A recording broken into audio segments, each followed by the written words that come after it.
أنا magacaygu yahay Muxyidiin Maxamuud Aadan Qaalib kana mid ah dhalinyarta gobolka halkan waxaan rabaa inaan dardaaran aan uga gudbino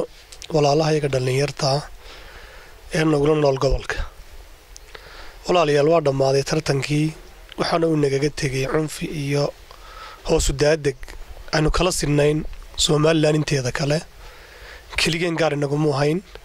Soomaaliland dhamay ka sinayd hadda wixii waa dhamaaday hal meel iyo hal ujeeda loo wada socdaa hadda laba ujeeda ma leeyin taan inagu leenahay ee aan maanta halkan soo fadhiisanay walaalayaal waxa weeyaan oo aan rabaa maanta inaan halkan uga faa'iideysto